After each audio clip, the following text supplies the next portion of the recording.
안녕하세요. 사유로그입니다. 여러분, 요즘 뉴스에서 종합투자 계좌, 즉 IMA라는 말을 들어보지 않았나요?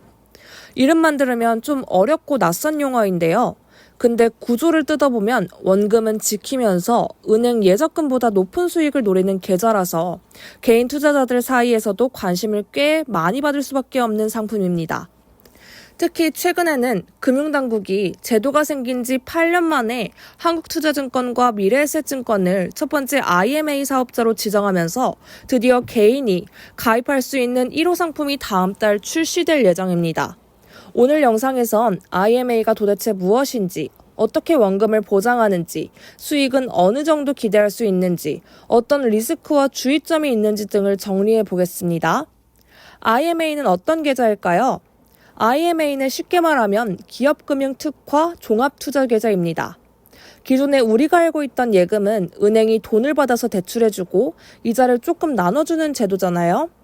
IMA는 비슷한데 주체가 은행이 아니라 초대형 증권사라는 점이 다릅니다.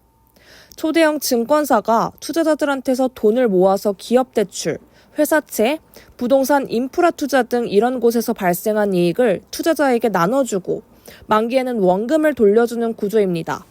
여기서 중요한 포인트는 이 계좌는 기업금융을 키우려고 만든 제도라서 투자금의 70% 이상이 기업금융 쪽으로 들어가야 합니다. 그냥 안전한 국채만 사주는 게 아닌 실제 기업 대출, 프로젝트에 돈이 흘러 들어가는 구조입니다. 그렇다면 어떻게 원금을 보장할까요? 그럼 제일 궁금한 게 증권사가 하는 상품인데 어떻게 원금을 보장할 수 있는 건지입니다. IMA를 취급하는 증권사들은 설계 단계에서부터 안전장치를 하나 만들었습니다. 그것이 바로 고객 투자금 중 대략 5% 안팎을 떼어서 손실흡수재원이라는 이름으로 따로 적립해둬야 하는 건데요. 운용 과정에서 손실이 나면 먼저 이 손실흡수재원으로 메꿔서 투자자 원금을 보호하는 구조입니다. 금융위원회는 이 손실흡수재원이 제대로 유지되는지 분기마다 보고를 받게 돼 있습니다. 다만 여기서 중요한 건 예금자 보호법 대상은 아니라는 겁니다. 그러니까 은행 예금처럼 설령 은행이 망해도 1억 원까지는 나라가 보장해준다. 이 구조는 아니고 증권사가 파산만 하지 않으면 원금을 지급해주겠다. 이런 컨셉인 겁니다. 그래서 법적으로는 완전한 원금 보장 상품이라고 보긴 어렵고 현실적으로 증권사의 신용을 담보로 한 사실상 원금 보장 성격 정도로 이해하면 됩니다. 그럼 이 계좌가 얼마나 벌어줄 수 있을까요? IMA는 수익률을 확정해서 제시하는 상품은 아닙니다. 예금처럼 연 3% 보장, 이런 게 아니라 실적 배당형, 그러니까 운용 성과에 따라 달라지는 구조입니다. 금융당국이 지난 4월에 발표한 상품 가이드 라인을 보면 저수익 안정형은 연 4에서 4.5%, 중수익 일반형은 연 5에서 6%, 고수익 투자형은 연 6에서 8% 이런 식으로 구간을 제시하고 있습니다. 업계에서는 최대 연 8%까지도 기대할 수 있다는 전망이 나옵니다. 물론 이건 어디까지나 기대 수익이고 보장 수익은 아닙니다. 재밌는 건 여기 있습니다. 만약 증권사가 초기 설정한 목표 수익률을 초과해서 성과를 내면 그 초과 수익의 30에서 40% 정도를 성과 보수로 가져갈 수 있습니다. 그러니까 잘 굴리면 증권사도 투자자도 같이 이익을 보는 구조인 겁니다.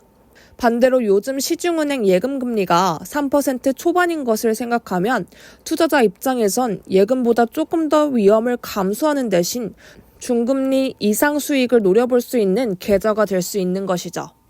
대신 예금처럼 1년짜리 넣어놨다가 필요하면 중간에 깨서 쓰고 이런 식으로 생각하면 안 됩니다. 금융위가 제시한 예시안을 보면 IMA는 만기 2년에서 7년짜리 중장기 상품이 기본입니다. 그리고 최소 1년 이상은 묶어둬야 한다고 보면 됩니다. 단기 자금 넣는 그릇이 아니라는 뜻이죠. 기업 대출, 부동산, 인프라 같은 자산은 중간에 마음대로 현금화하기 쉽지 않잖아요. 그래서 자금이 언제 필요한지, 어느 정도 기간까지 묶어둘 수 있는지 이걸 먼저 계산하고 들어가야 합니다. 그렇다면 어디서 IMA 계좌를 신청할 수 있을까요? 이번에 인가를 받은 건 한국투자증권과 미래에셋증권 두 곳입니다. 두 회사 모두 지금 12월 초 출시를 목표로 1호 상품 설계 막바지 작업을 진행 중입니다. 금융감독원과 금투협이랑 함께 최종 점검 단계를 밟고 있죠. 제도 도입 초기이다 보니까 시장 신뢰를 쌓기 위해서는 저수익, 안정형 상품 위주로 먼저 나올 가능성이 크다고 하네요.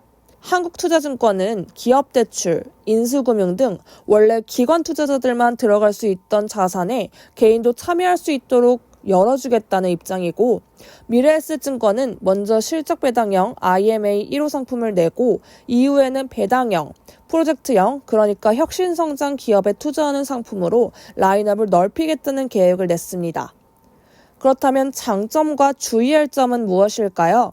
장점부터 정리해보면 은행 예적금보다 높은 목표 수익률, 증권사 신용을 바탕으로 한 사실상 원금 보장 성격, 개인이 기업금융, 인프라 투자에 간접 참여할 수 있는 통로입니다. 반대로 꼭 기억해야 할 리스크는 예금자 보호법 적용이 안 된다는 겁니다. 또 만기 2년에서 7년, 최소 1년 이상 묶이는 중장기 상품입니다. 기대 수익률이지 확정 수익률은 아닙니다. 그래서 금융당국이나 증권사들도 IMA를 적금 대책 금융상품이라기보다는 중장기 투자 성향을 가진 개인을 위한 기업금융 투자 통로로 보고 있는 입장도 강합니다. 그럼 어떤 사람과 이 계좌가 어울릴까요? 예적금만으로 수익이 너무 아쉬운 사람과 그렇다고 주식 코인처럼 가격이 크게 출렁이는 자산은 부담스러운 사람, 또 최소 2년에서 3년 이상은 안 쓰고 묶어둘 돈이 어느 정도 있는 사람, 마지막으로 기업대출, 인프라 같은 실물 기반 자산에 간접 투자해보고 싶다는 사람입니다. 반대로 당장 1년에서 2년 안에 써야 할 자금, 비상금 등 생활비 같은 돈은 IMA에 넣으면 안 되겠죠. 마지막으로 정리해보자면 종합투자계좌, IMA는 초대형 증권사가 기업금융에 투자해서 수익을 내고 만기에는 사실상 원금을 지키면서 예적금보다 한 단계 높은 수익을 노려볼 수 있는 중장기 종합투자 계좌입니다. 다만 예금처럼 완전 보장이 아니라 증권사 신용을 바탕으로 한 구조이고 중도 환매 시 손실이 날 수 있다는 점을 반드시 체크해야 합니다. 앞으로 12월 초 한투와 미래에셋에서 나오는 1호 상품의 조건과 수수료, 수익 배분 구조를 하나씩 비교해보면서 진짜 나한테 맞는 상품인지 따져보는 것도 중요합니다. 사유로그에서는 이러한 새로운 금융상품, 제도가 나올 때마다 광고 아닌 진짜 설명으로 계속 정리하겠습니다. 혹시 IMA 말고도 궁금한 상품 있으면 댓글로 남겨주세요. 이상 사유로그였습니다. 좋아요와 구독은 콘텐츠 제작에 큰 도움이 됩니다. 다음 영상에서 또 돌아올게요.